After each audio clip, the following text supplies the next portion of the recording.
tuned in to the one and only show, bringing you entertainment stories shaken, stirred with a little sass and a twist of lime. It's Northwest Nightcap with K-Cee Deeva, y'all. Don't miss it. Hey. Hey. K-Cee Deeva, y'all. K-Cee Deeva. It's me and my crew, my peeps, my homies. We back. Look at Princess. Doesn't she look so regal and gorgeous sitting there?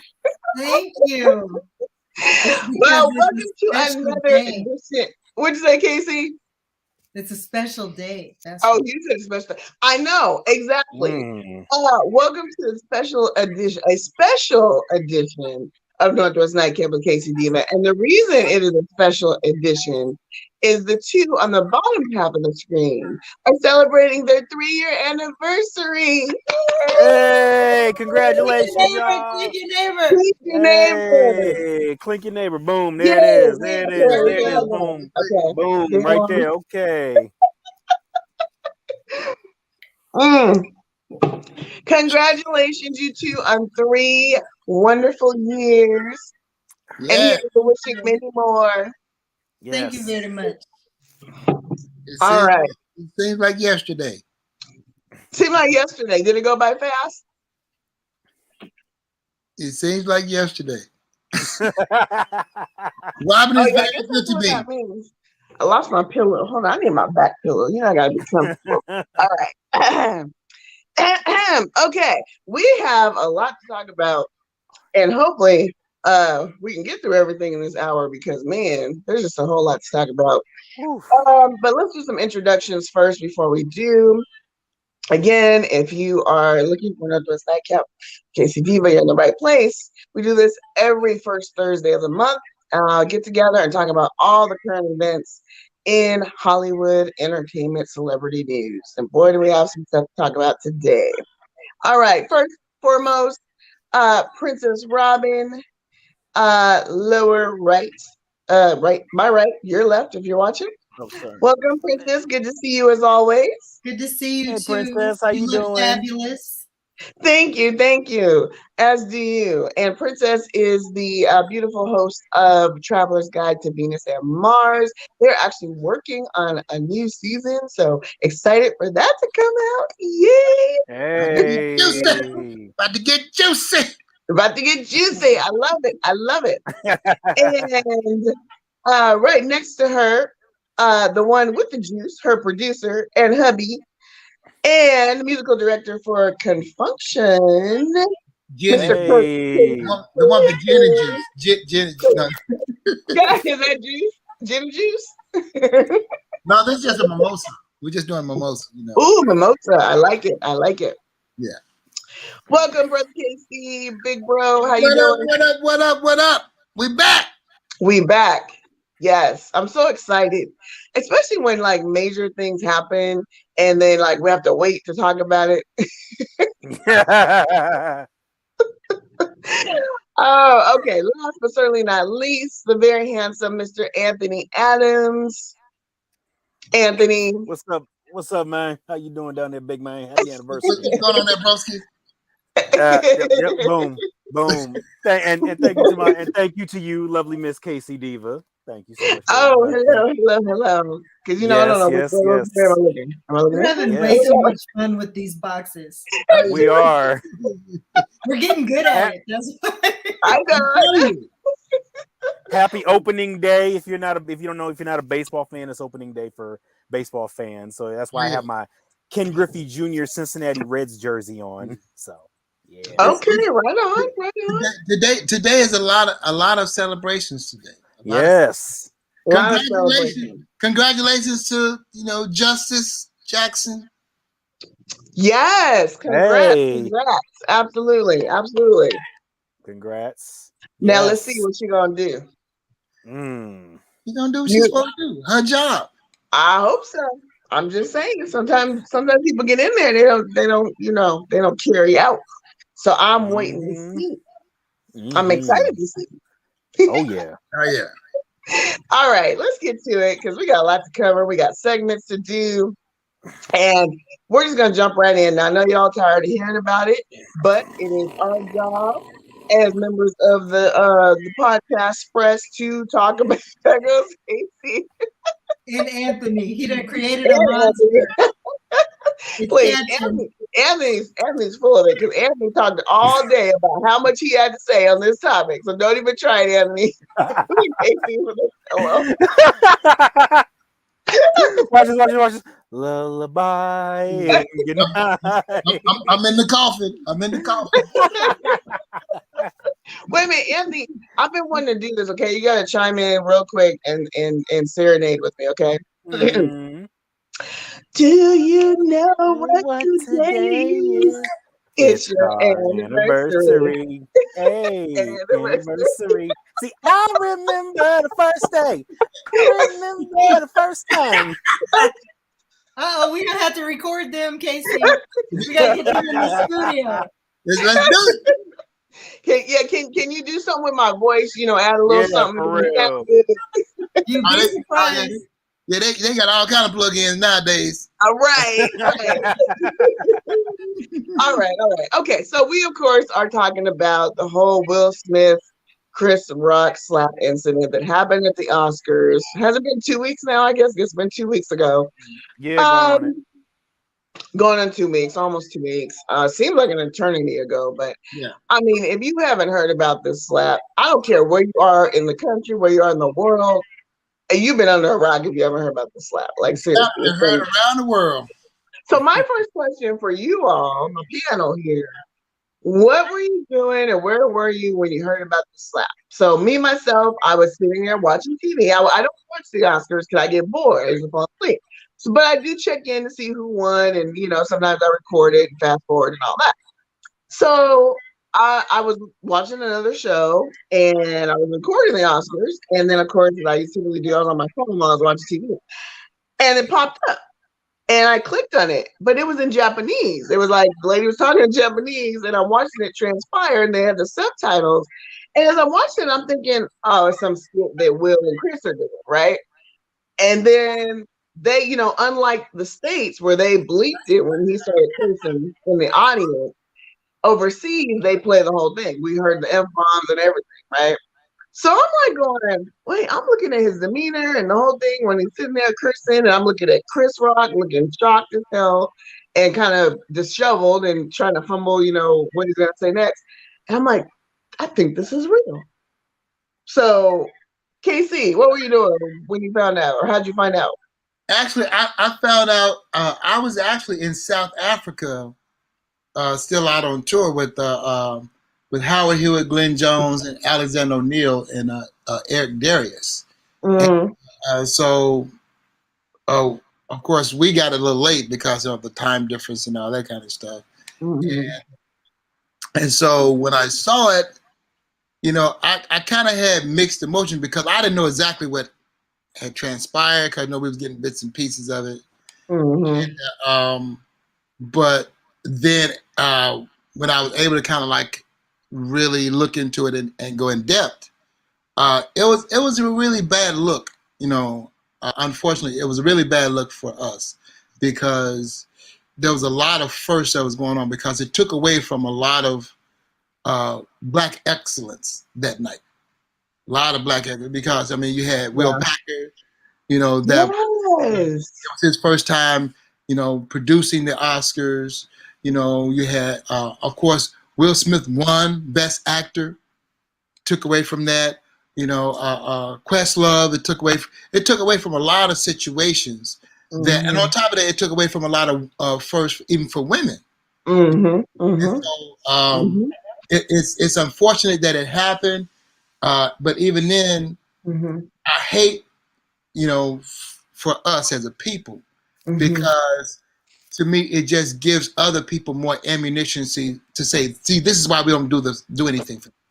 We invited them to the party, and look what happened. We invite them to the party. We finally give them a platform, and look how they do it. This is why we don't, you know, allow them to lead on it. Yeah. Princess, what were you doing, and how'd you hear about it, and what were your initial thoughts?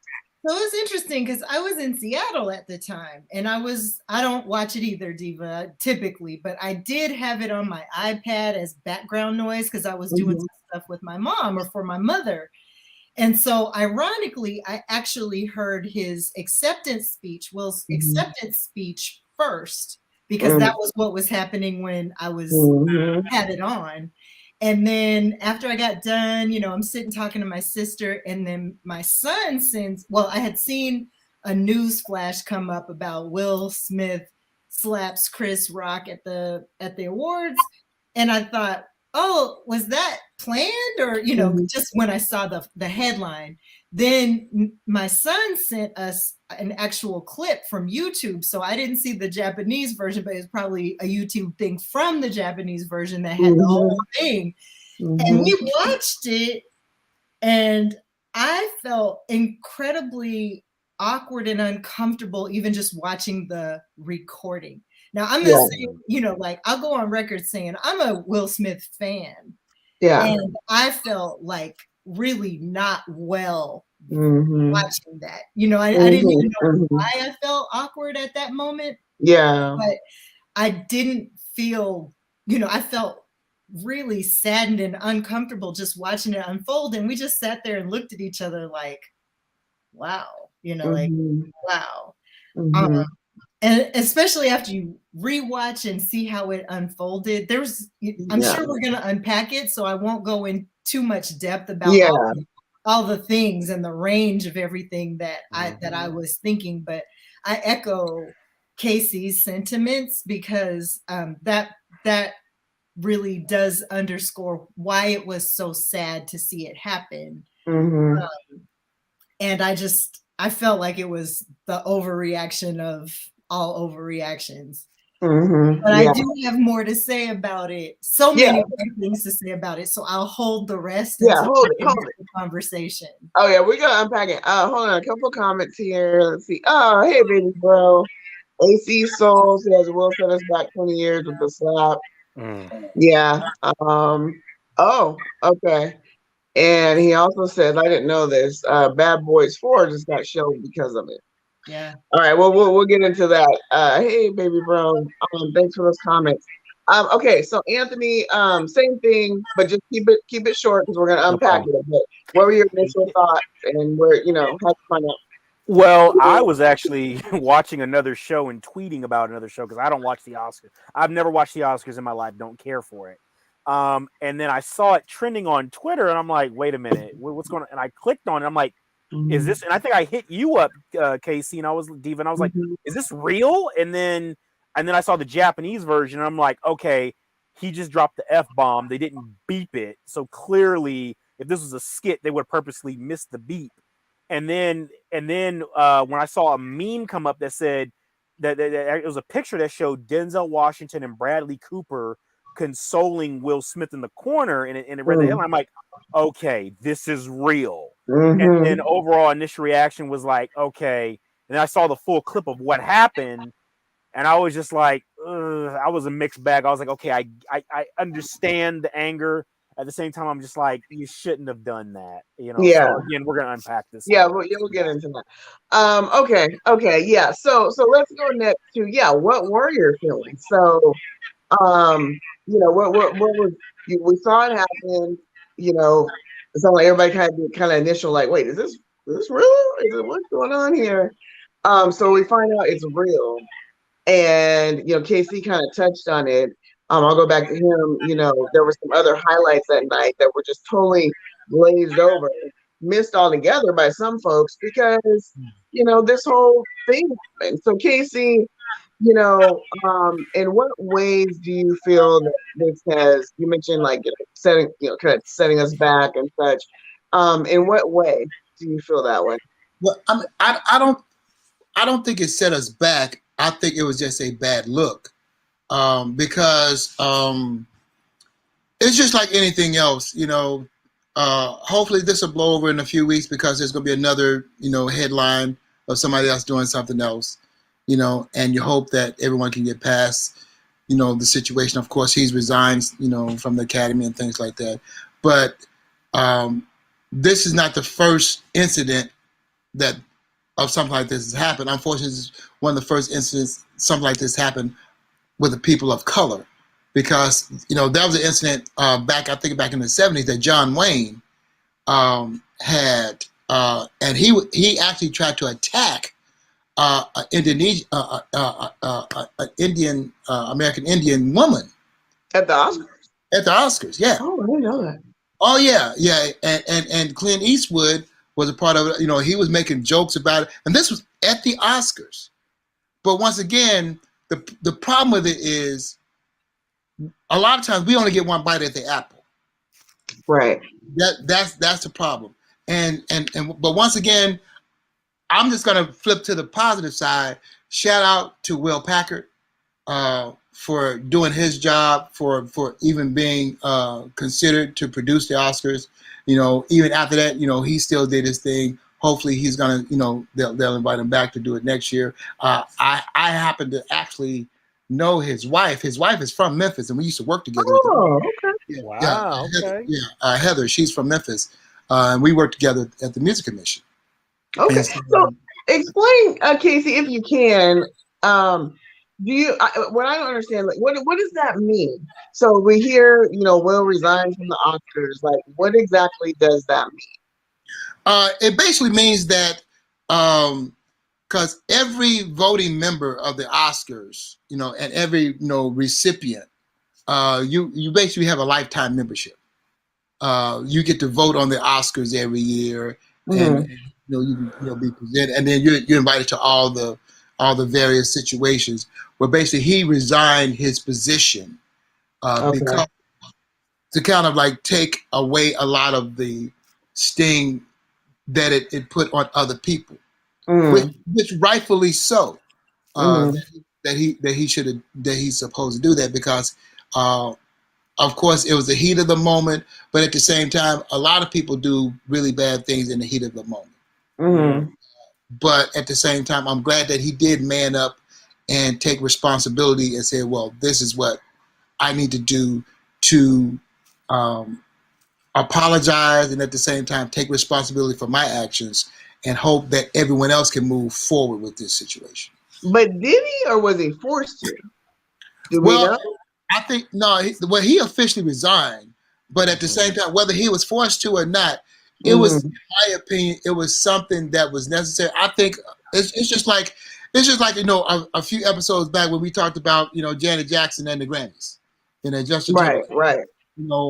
Hopefully in time things will blow over, and we will get back to him being accepted for the talent that he is, because everybody makes mistakes.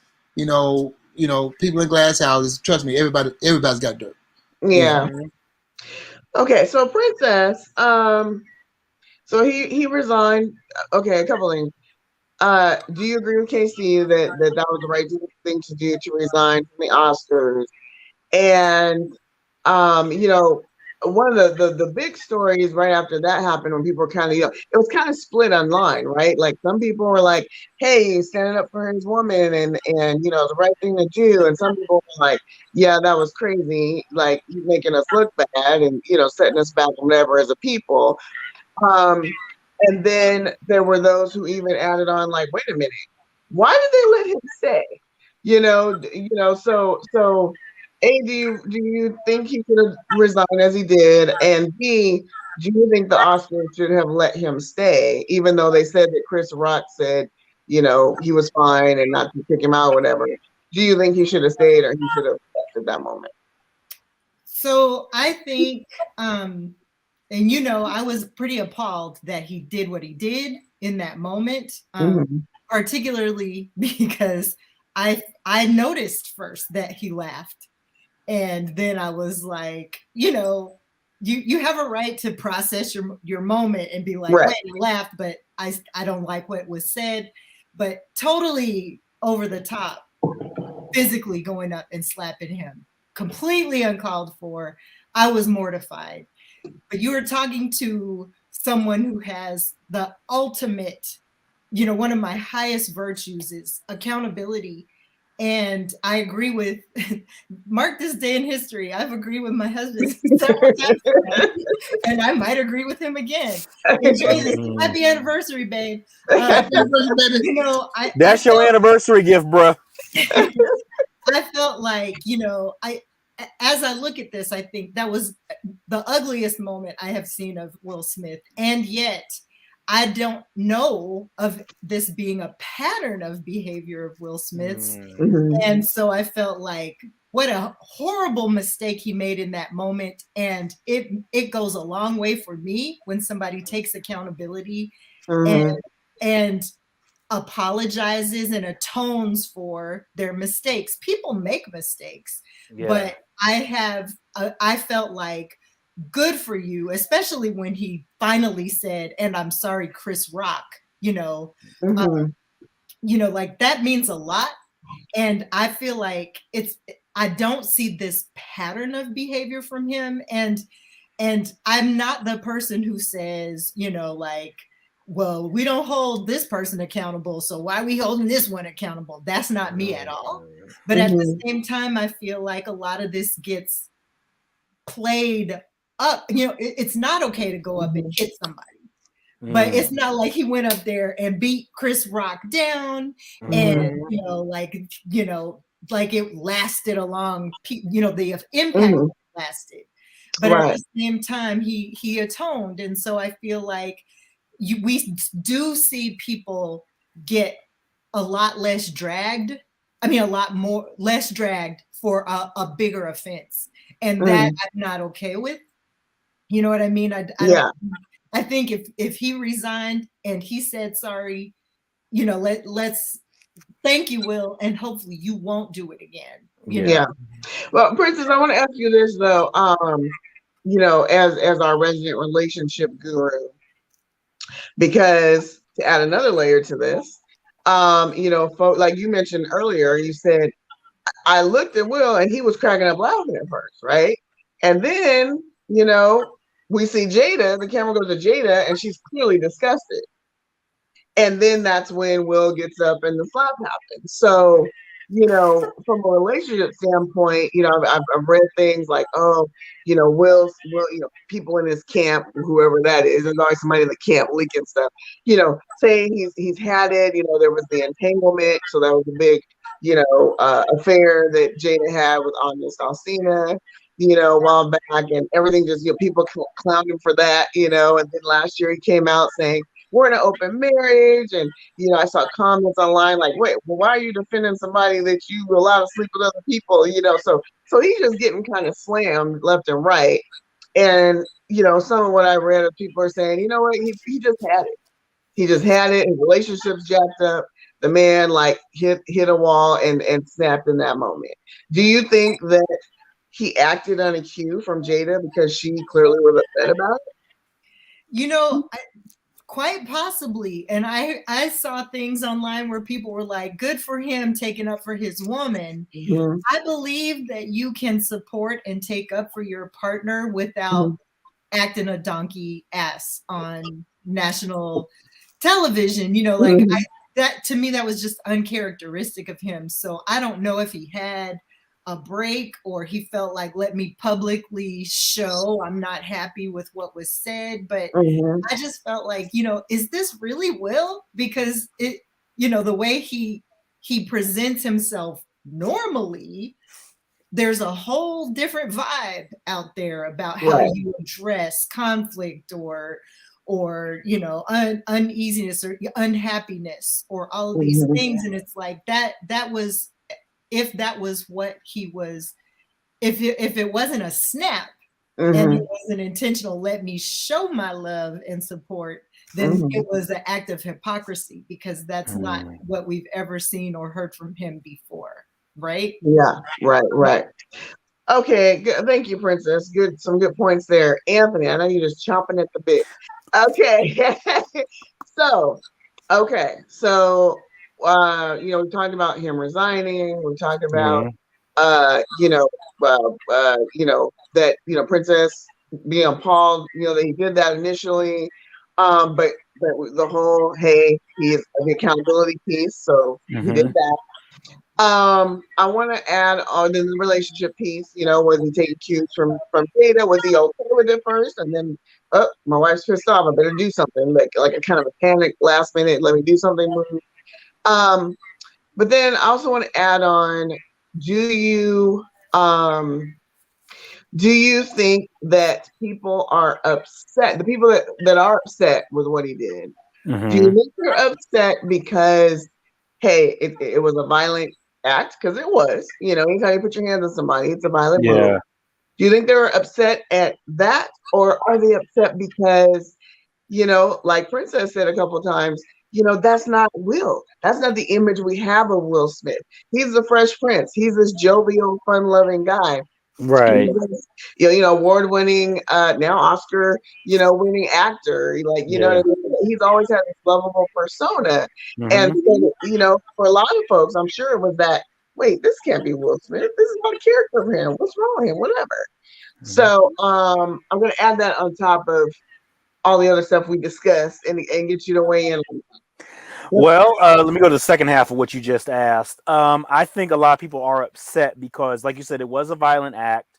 I think they're upset because they're not used to seeing Will act this way. And it could be a number of things. Maybe Will did hit his breaking point. I want to bring up something that Princess said, where she said, why are you upset at a guy who, why are you upset because, you allow your wife to sleep with other people? Understand, you and your wife have an open marriage versus somebody making fun of your wife's looks are two completely different things. It's, of course we learned Jada had alopecia. And so at first Will was laughing, but then sometimes you could laugh at something. And I've done this before. I've laughed at something and realized, wait a minute, that was a diss. That's messed up. That's disrespectful. That's not cool. And as a person who's had self-admittedly has flown into blind rages before in the past, I can tell you that I think his apology was sincere, because when he broke down crying, I've broke down crying when I've taken accountability for my actions and gone into blind rages too. So for me, that's what made it sincere. Right, but he didn't apologize to Chris initially. He didn't apologize to Chris initially at first. Statement, which I thought was I didn't agree with that. Actually, he did apologize to Chris. They just did not air that. Really? No, babe. No, he did not. No. I actually watched his apology. That was the one thing I saw. No. What I'm saying is, he did not. There's other footage of other people's from their phones. Go online. There's other footage that when they were off camera, he actually went to Chris, went up to him and apologized to him and said, "I'm sorry." But at the time he was making I'm on the microphone. I'm not talking about this. And honestly, I was thrown off. Sorry, I jumped in on you, Anthony, but no, you're good. I was thrown off because the way that his speech read, it was very much, I'll do anything to protect the people I love. And I thought it was totally about him embodying King, Richard. King Richard. I thought it was totally that, and I was moved. How sincere! Right. But basically, he said everything he could to say, that's why I slapped this. Yeah, that was an excuse. I'm sorry. That Oscar speech was an excuse as to why he slapped Chris Rock. That's all it was. But off camera, there's footage online of them off camera, and he's going to him man to man, said, "My bad. I'm sorry. I was totally out of line, and I apologize." Let's see. I gotta look. Yeah, I gotta find that. But this is the one thing about, like I said, social media and because a lot of times what happens is it's just like we've always said, people always read the headlines. They never read the retractions. Well, what we could have watched was him say sorry, Chris, because he was very clear. They should have. Well, hold on. Make sure we heard him say sorry, everybody else, Serena, Venus, Academy, people, the people who was acting with. I'm so sorry. Let me say this, is I do remember, if we do remember, Didi did get on stage and say, "Chris, we're gonna handle this, off camera, and we're gonna Diddy solve did, this. So yes. Diddy did say so. Mhm. Maybe what brother KC is referring to is that moment, because we heard, because I remember hearing they actually he did apologize to him behind the scenes. Absolutely. But I think now what's going on is you've got people like Chris's brother Tony saying, no, that didn't happen. So, and they're trying to, because they're trying to make Will the bad guy now, all because of, yes, he acted out of character 100%. He's the bad guy. I'm sorry. What he did? No, what he did? Well, hold on a second. Well, hold on. What he did was a bad guy move. I will definitely say that. It's assault. It's assault, no doubt. I'm not denying that. I'm not denying that that's not assault. But I think what it is that because we're not used to seeing Will act like this, that everyone is like, it's the pearl clutching moment for everybody. And I'm not giving a pass for what he did. I'm not giving a pass for what he did. The South Philly came out. Exactly. And here's the thing though too. This is the first time Will has smacked somebody. Remember that reporter that tried to kiss him? I remember. And he backhanded that. Did he smack him? I can't remember. He backhanded the guy. Okay, I remember that. The guy. Yeah. Where I think that's different. Right. Someone is physically in your physically. Exactly. He got up out of his seat in the audience. And but with that being said, and then went back to his seat. No. Let me flip it with that. With that being said, enough about Will. Shout out to Chris Rock for being a professional. Thank you. That was the next thing. It's like, especially knowing Chris's history with bullying and violence. Yeah. So because two things. First of all, Chris Rock can take a punch. Right, and then because he didn't go down, he was like, "Oh, okay, you got me." Chance after though, you see,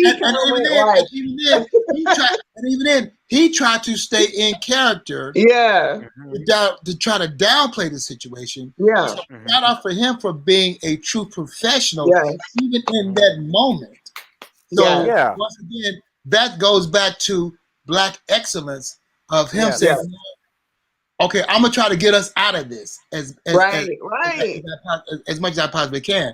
Now, although Will still tried to take it somewhere else, Chris still tried to downplay it because at the end of the day, first of all, you're at it doesn't matter if it's the Oscars, the Grammys, or any award show. When you have a comedian on stage, if you go to a comedy club,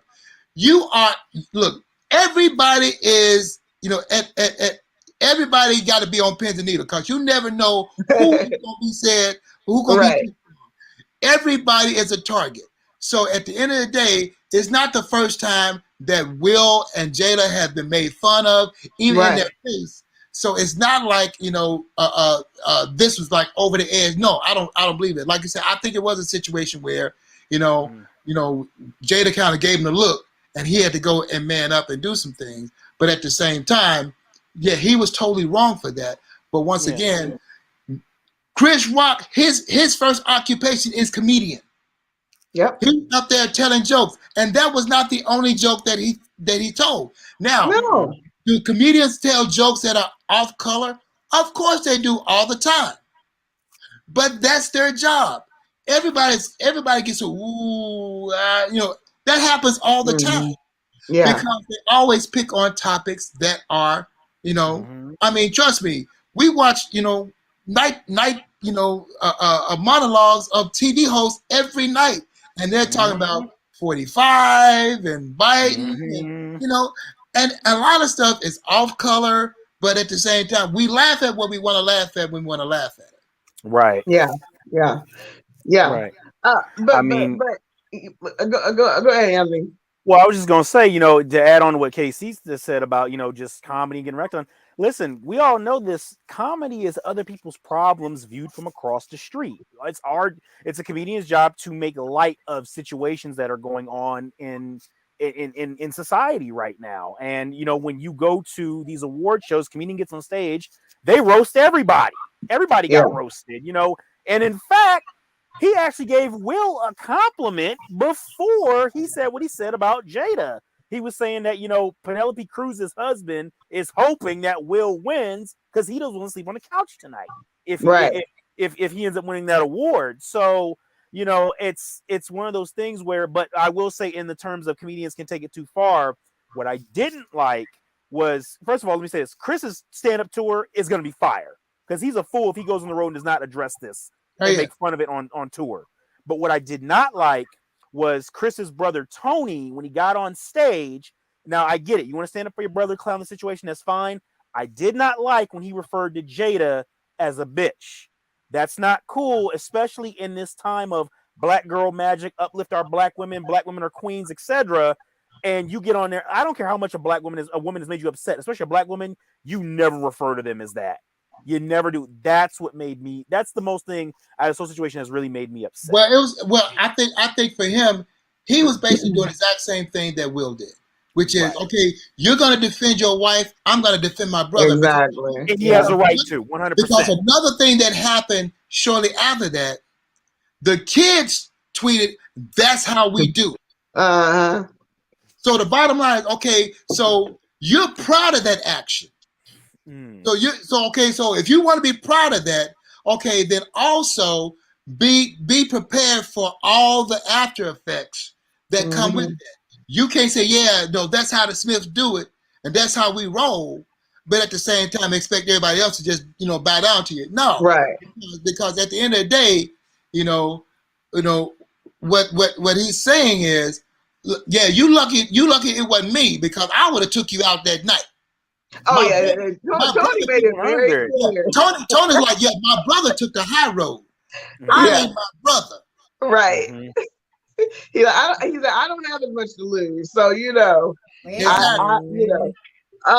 mean, okay, so I'll start with Anthony. So we've also seen a lot of other comedians that were like, yay, Chris, I commend you, brother, but there's no way in hell I would have stood there and just took that without, it would have been a full-on brawl on the Oscar stage. Like, and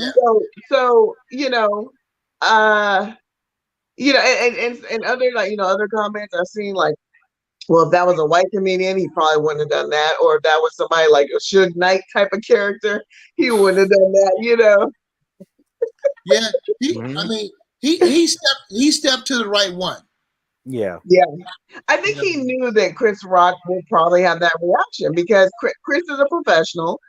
Chris, if say afterwards something happened and Will went up and done that. Now, if he might not have been hosting the Oscars or he wasn't on camera, Chris isn't a punk. I mean, Chris, if you watch his show, he was always like getting bullied and getting, in the fights and stuff. So, I think it would have been a totally different scenario. But shout out to Chris Rock, because he did it like a professional.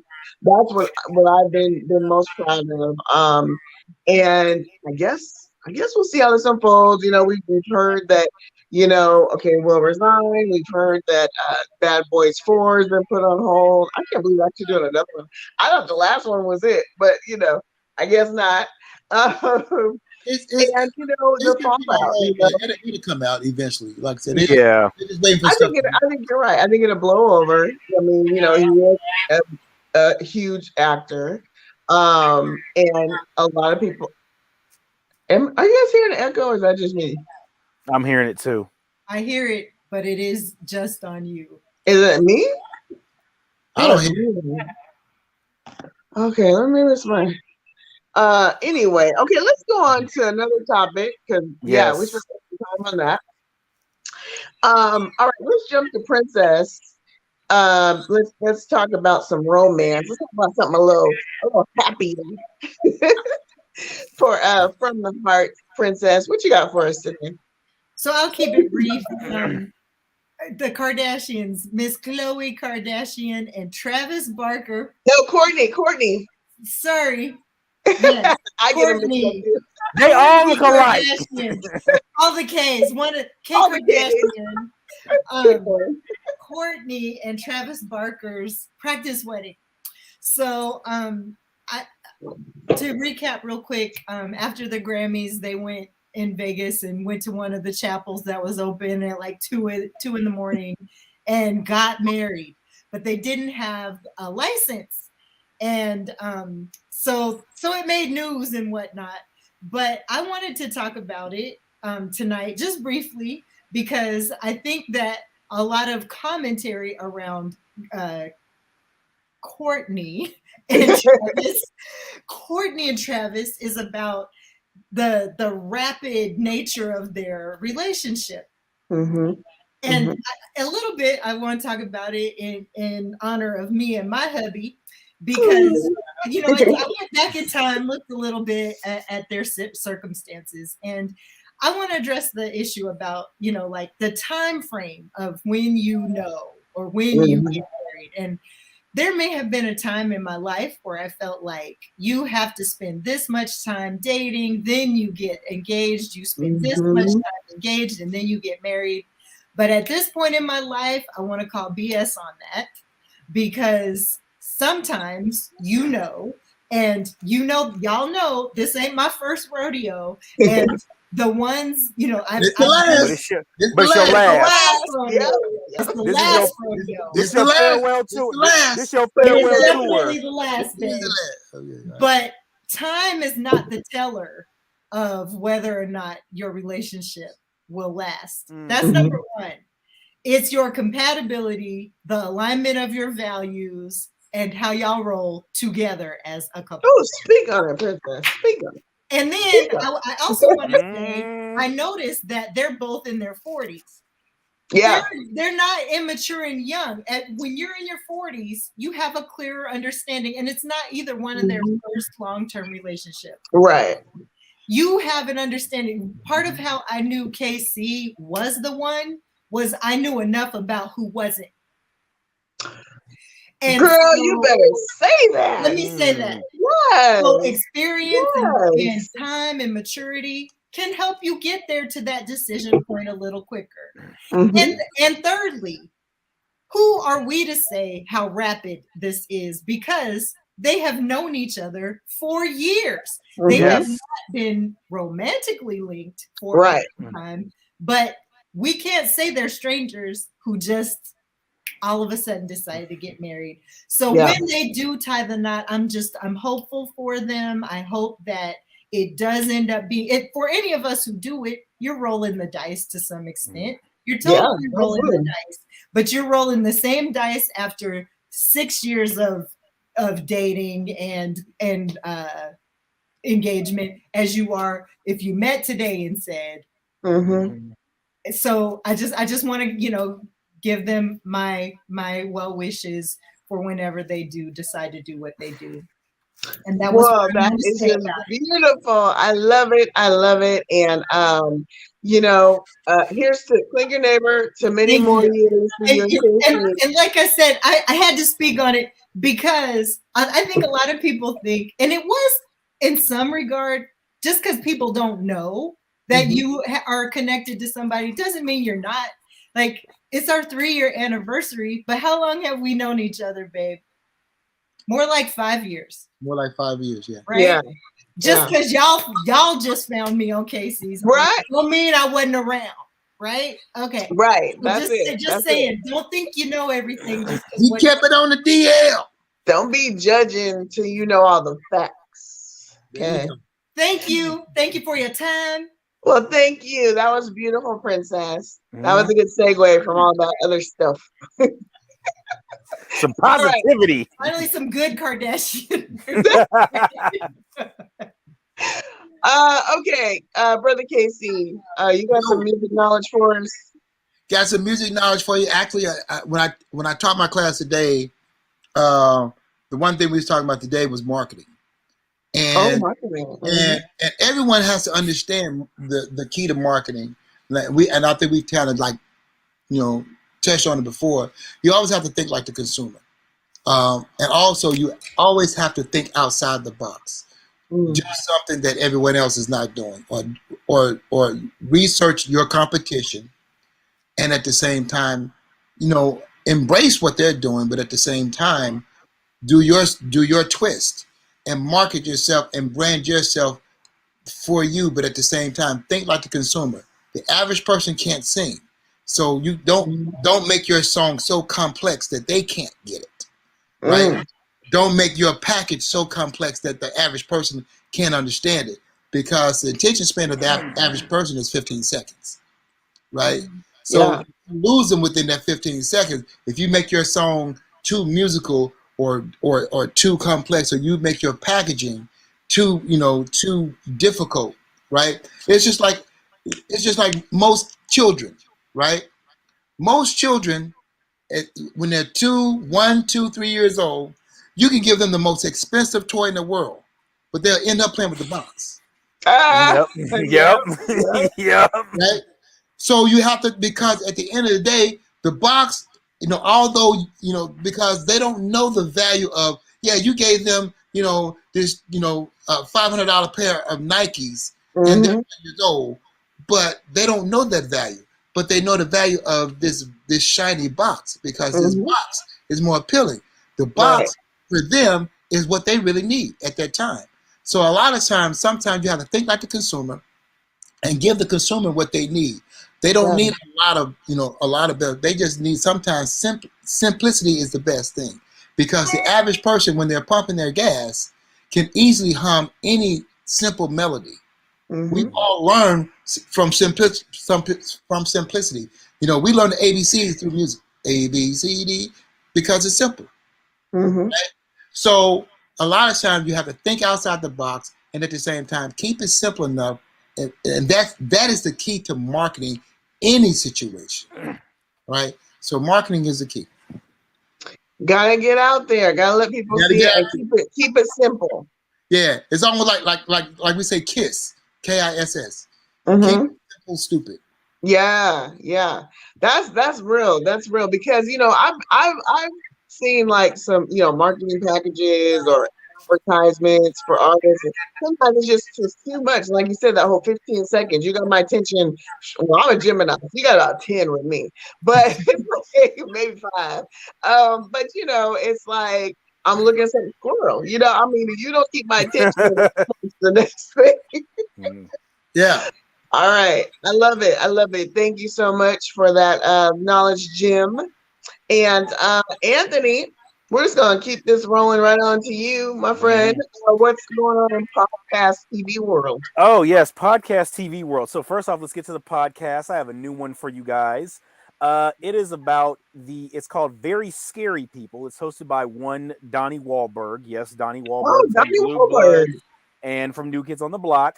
And this is actually about the Amityville murder that took place. Now, this is not about the whole Nope. Not telekinesis. listen to that one. Nope. Nope. No. This is about the backstory of the murder, and actually, you're learning about, was the family tied up in mob ties? You learn about how they were skimming people out of money, and you actually hear like audio tapes that are confession that are really good. Another one is a fictional 8-part podcast from Shonda Rhimes' podcast network called #Matter, and it tells the story of a young black kid named Niles who was killed by the police, and it stars Pooch Hall, Steve, what's his name? I can't think. He's on everything. He's on New York Undercover. Snoop Dogg is in there, and it's actually like one of those old. It reminds you a lot of those old radio stories you used to listen to, but it's set in modern times, and especially dealing with like the Black Lives Matter movement. Definitely check that out. And I'm gonna get my church voice on here when it comes to the documentary.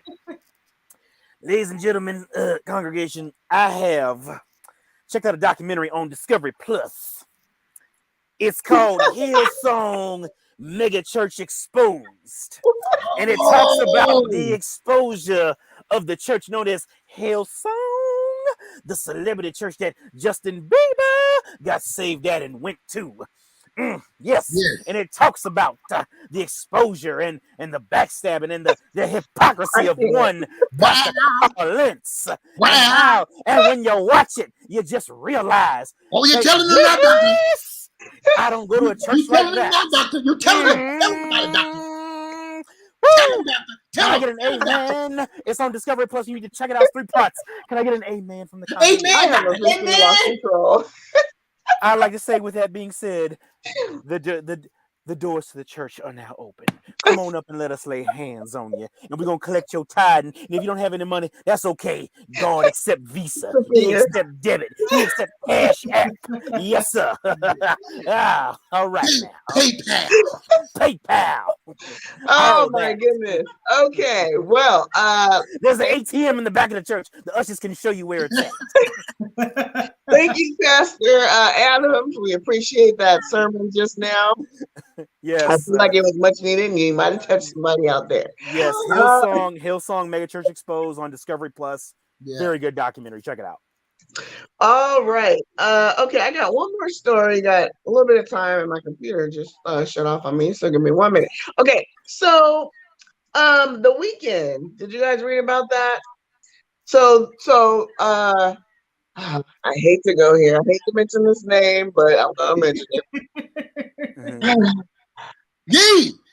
So Yee, formerly known as Kanye, Yee, they decided Coachella decided that he was supposed to headline after all his online threats and all this kind of craziness. With Kim Kardashian and Pete Davidson, they decided to replace him as the headliner. The Weeknd was tapped to be the headliner, but they didn't want to pay The Weeknd as much as they were going to pay Yay, whatever. And I'm reading here. So Kanye was going to actually get $8.5 million to do. Whoa. I'm like, first of all, 8.5 million. My goodness. And The Weeknd's like, hey, I want that same paycheck, or I'm not performing. So my question to the panel here is, do you think that, now we're talking talent-wise, do you think that Weeknd should get paid what Ye was scheduled to get paid? Anthony, I'll start with you. Yes, absolutely. And this has nothing to do with the fact that I'm a Weeknd fan. But yeah, I mean, you're asking him to essentially put together a whole set at the last minute. And if you know anything about Coachella, you can't just go up there and go on stage and not have some sort of elaborate stage show. They expect all the theatrics and the surprise guests and everything. So not to mention Weeknd's getting ready to start a tour here pretty soon. So for all we know, that might be cutting into his tour and his tour time. So yeah, I think he should at least get what Ye was supposed to be getting, because again, you're asking me damn near last minute, because Coachella is next month, to put together a stage show, a set list. I got to hire a band at the last minute. I got to put together everything, and that's stuff, and it costs money to put together a show. So yeah, absolutely, he should get paid what Ye was supposed to get paid. Well, it says here, so 8 million, and then 500,000 production fees. So that whole production thing you just mentioned, that's how I came to 8.5. Princess, what are your thoughts on that? Are you a Weeknd fan? Are you a Ye fan? Do you care? I'm not a Ye fan. I pretty much like The Weeknd. I never realized how much I like him till I'm listening to the music, and I'm like, yeah, actually I do quite like him. And I think I believe he deserves to get the money. First of all, they were prepared to pay it anyway. He is being called in a last minute crunch. And what I read about it was that they were, to keep people from, being upset about the drop of Ye, right, that they were promoting that The Weeknd was going to be in there, right? And if that's true, what I have learned from my husband is you don't jump out there and use my name to make your money and not me, right? Yes. So did I get it right, babe? Yes. Don't be promoting that I'm gonna be on your lineup, right? Until we have agreed on the terms. Yeah. Because you're just trying to get people to continue to buy their tickets or not, drop based on my name. Right. And you don't just get to do that. Right on. I completely agree. And I like Anthony said, the fact that he's tapped in last minute, having to put a phenomenal production together, Personally, I think he might, maybe needs to negotiate for a little bit more. I'm just saying, maybe 10, just round it, even number. KC, Yeah. I'm assuming you might be thinking the same way since Princess said I mean, you taught her well. I totally think it simply because first and foremost, you're talking about the headliner. If he was not headline material, you would not be going after him. Exactly. So a headliner. So you're basically trying to substitute one headliner for another headliner. Mm-hmm. You can't say, well, we need you to headline this situation, but we don't pick. No. If I'm a headliner, I'm a headliner. Right. You can't. I need headliner money. Because at the end of the day, you called me. I didn't call you. On top of that, like Anthony and Robin was saying, now I've got to switch gears, and I've got to basically, although I might have been doing some other things, I've got to put all my focus and my energy toward this now, which is going to cost me more time, more energy, and more money, because now I've got to create an entirely different situation that's going to, please this audience. On top of that, it's not like the people at Coachella was saying, okay, well, Ye's not going to perform, so we're going to lower the ticket price. Right. The ticket price is the same, because the one thing promoters don't want to do is give back money. Right. So if the ticket price is the same, why shouldn't he get the and I agree with you. He should get a bump simply because I'm coming to bail you out. Thank you. Only that for 2 weekends in a row too. Yeah. So that's the thing. I'm coming to bail you out. So it's just like anything else. It's just like like if you notice, like on certain holidays, entertainment and certain things, the price is a little bit higher. Demand, right? Exactly. Same thing. So hey, you need me, and how badly do you need me? And now it's in the press headline. So people that got their tickets gonna be like, now wait a minute now. Yeah. I'm coming to see the weekend. Yeah. So that's the thing, and I am so proud of my wife. I taught her well, because you taught her well. As you should. Yeah, because once again, you don't start advertising somebody until the ink is dry and the deposit has been made. The money is figured out. Absolutely. Well, not just the money figured out, but I need to have a deposit. Oh, yes. The contract, because just because we have a deposit, just because we have a contract, until you deposit 50% or 25% of my funds into my account, we don't have a deal. That is business 101. See, those people watching, pay attention. You're dropping some knowledge today. Get your marketing right and get your money right. Because once again, they Coachella people market it to their audience that is out and the weekend is in. Yep. So now those people holding tickets are like, don't start no ish. And be talking about, the weekend pulling out. Oh yeah.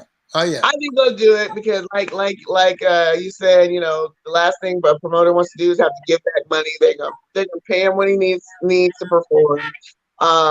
So yeah. All right, we're almost out of time. Want to thank all of my my panelists for joining me today. As always, it's a pleasure. Princess Robin, let people know, when we can expect some more episodes and where to find you. Yeah, within the next couple of weeks, I think we'll start our new season, and we're on Anchor, on Spotify, Apple Podcasts, 8 different podcast platforms. Traveler's Guide to Venus and Mars with Princess Robin. Next episode up is the young version of cohabitation. It's going to be fun. We talked to 2 very special people. Can't wait. All right, Brother K-Cee, what's going on? You got back from South Africa. I just got back from South Africa and had 2 incredible sold-out shows with my very good friend and Wendy Moten, who was a finalist on The Voice. Hey. Oh, I know. Just had a great and actually there's more dates that we're setting up for her as we speak.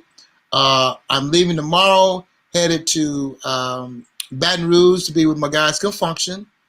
Okay. Actually, they just got back from Vegas because they met up with Anderson .Paak and Bruno Mars at their concert. Wow. And they Very cool. and Bruno dropped to his knees and gave Michael Oh, wow. That's other awesome. props. And then so I'm with them in Baton Rouge on Saturday, and then Sunday I come back and I will be performing with the smooth jazz saxophonist Paul Taylor here in Memphis. Okay. So, Right on. so a lot of good stuff, and getting ready to start back working with my guy Glenn Jones and Howard Hewitt as well. So got a lot of stuff going on right now. Right on. Very blessed. Continued success. Anthony Adams, where can they find us? Oh, let's see. Me and you, we have our afterthoughts 90-day WTF moments. Usually we do it on IG, but we've actually now moved it back here to StreamYard. And that usually comes out on Mondays, and where we recap the entire 90-Day Fiance. Right now we're doing before the 90 days, the tell-all. And part of the tell-all airs this Sunday. And so, of course, on Monday, we're going to recap that. I'm looking forward to it as well, and all the nonsense that's going on. So, Man, what people will do for love, and it'll be streamed here on Facebook and also on my YouTube channel, K-Cee Deeva Show. Like, subscribe if you're already subscribed. So. All right, we'll be back next month to do this again, and hopefully we won't have to talk about Will or Yay, but we'll see. All right, peeps. Stay blessed, stay safe, and we'll see you next time. K-Cee Deeva, y'all. K-Cee Deeva. K-Cee Soul, make the beat.